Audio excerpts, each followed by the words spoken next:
providence divine nous donne chaque année de vivre un temps spécial, le temps de carême. Cette année encore, nous vivons ce temps de carême comme un temps de grâce. Le carême est un signe sacramentel de conversion. 40 jours qui sont comme une grande retraite au niveau de toute la terre, où tous nous sommes appelés d'une manière ou d'une autre à vivre une expérience d'intimité personnelle avec Dieu, à essayer de donner le meilleur de nous-mêmes, que chacun de nous puisse dire, est-ce que je peux être un meilleur évêque? Est-ce que je peux être un meilleur prêtre? Est-ce que je peux être un meilleur médecin? Est-ce que je peux être un meilleur enseignant?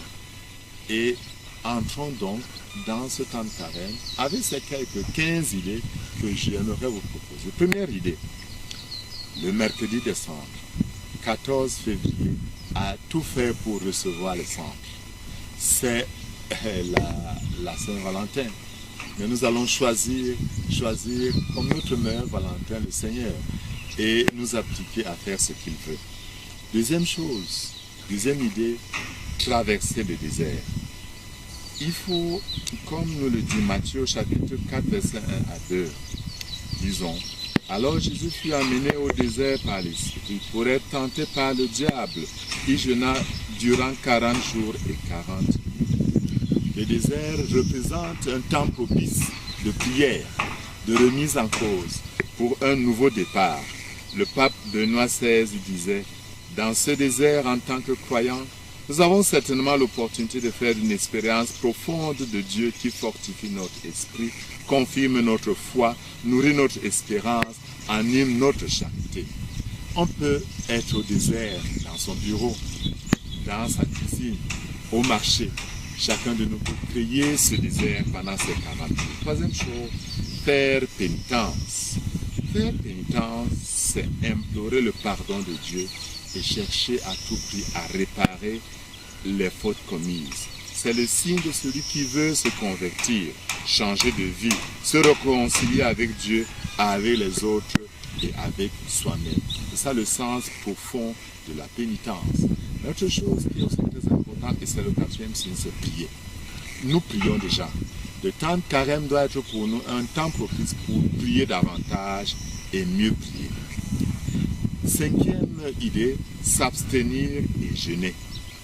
S'abstenir, c'est se priver du superflu et même du nécessaire quelquefois, comme nous le montre le Christ, qui est l'unique bien nécessaire qui comble nos cœurs et nos vies. Cherchons d'abord le royaume des cieux en sachant que le reste nous sera donné de surcroît. S'abstenir de ce qui n'est pas indispensable. S'abstenir de ce qui m'empêche d'être meilleur. Se priver de nourriture. Mais, comme on disait avant, se priver de viande, parce que la viande peut ne même pas la boire. Se priver peut-être de boissons alcoolisées. Se priver de trop téléphoner, se priver de voir toujours ma meilleure série et consacrer ce temps à la prière. Sixième idée, partager, faire commun. Dans certaines familles, on se décide de s'abstenir de quelque chose et l'argent qui est collecté, on fait une petite caisse et on se décide d'offrir quelque chose à un pauvre ou alors de l'offrir le 5e dimanche de carême à l'église dans le cadre de l'effort de carême. Et c'est important, et je suggère que toutes les femmes fassent cet effort, que le 5e dimanche de carême, tous nous portions notre effort de carême, n'est-ce pas, à notre paroisse. 7e idée, pardonner. Il s'agit de dépasser les divisions par le pardon et grandir dans l'esprit fraternel. Pardonner, c'est pratiquer la loi d'homme. Faire aux autres ce que les autres fassent.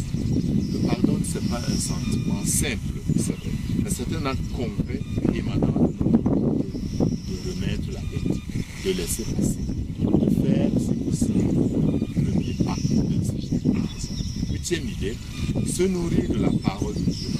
Le temps de carême, nous dit le pape François, dans son message de carême l'année dernière, est un temps favorable pour renouveler à l'aide de la parole de Dieu notre itinéraire de foi. Prenons la décision pendant ce temps de carême, chaque jour, de lire au moins un verset. Et pourquoi pas lire tous les jours la parole qui nous est proposée n'est-ce pas, par la liturgie de l'Église. Neuvième chose, faire la volonté de Dieu à la suite du Christ. Jésus a dit dans Jean chapitre 4, verset 34 et 6, verset 57, faire la volonté du Père, chercher à avoir les mêmes sentiments que le Christ. Imiter ses œuvres, c'est ça la vraie nourriture.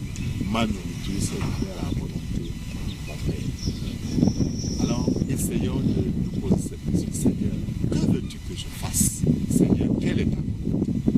Dixième idée, s'approcher du Saint-Sacrement. Le Saint-Sacrement est le Christ présent au milieu de nous.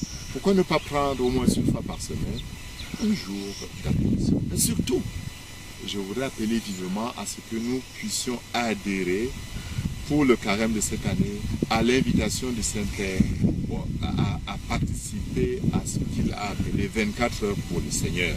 Ça devrait avoir lieu du vendredi 9 au samedi 10 mars dans toutes les paroisses. 24 heures pour le Seigneur, c'est-à-dire une adoration de 24 heures continuelles. Mais on peut avant cette date prendre chaque semaine 30 minutes, 10 minutes, 15 minutes, ou même tous les jours pour ceux qui peuvent, pour adorer Jésus présent au Saint-Sacrement. 11e idée, s'approcher du sacrement de la réconciliation. Comme l'enfant prodigue, comme le chanteur. Oui, je me lèverai et j'irai vers mon Père. Pourquoi ne pas s'approcher du Seigneur qui désire se réconcilier avec nous, qui désire que nous vivions ce moment de grâce avec un cœur renouvelé. Et effectivement, l'enseignement de l'Église nous dit qu'il faut se confesser au moins une fois l'an, et c'est pendant le temps de carême un moment propice. 12e chose, pratiquer les œuvres de miséricorde spirituelle. Alors, pratiquer les œuvres de miséricorde spirituelle, c'est un engagement qui répond, n'est-ce pas, au grand commandement de l'amour. Pour le pape François, nous avons une responsabilité d'amour envers nos frères, car le reproche chrétien n'est jamais fait dans un esprit de condamnation ou de récrimination. Nous devons essayer de proposer à ceux qui sont à côté de nous un chemin de vie. Quelles sont donc ces œuvres de miséricorde spirituelle? Enseigner l'ignorant, conseiller celui qui est en besoin, corriger l'égaré, pardonner les injures, consoler le triste, souffrir avec patience les adversités et les faiblesses du prochain, prier Dieu pour les vivants et pour les morts. Petite parenthèse, ces œuvres, il y a une qui pour moi est très compliquée. Souffrir avec patience les adversités et les faiblesses du prochain. Souffrir les faiblesses du prochain, c'est pas évident, mais c'est une œuvre de miséricorde merveilleuse. 13e chose, pratiquer les œuvres de miséricorde corporelle. C'est quoi? Nous les connaissons. C'est visiter les malades, donner à manger à celui qui a faim, donner à boire à celui qui a soif, secourir les captifs, vêtir celui qui est sans vêtements, accueillir les pèlerins, enterrer les morts. 4e idée, participer à une retraite ou à une récollection en groupe. Voilà, c'est comme monter sur le mont Tabor. Pendant ce temps de carême, on peut prendre un jour, un week-end, 3 jours pour une retraite, une récollection, pour nous ressourcer. Montant au mont Tabor, le Seigneur nous transfigurera.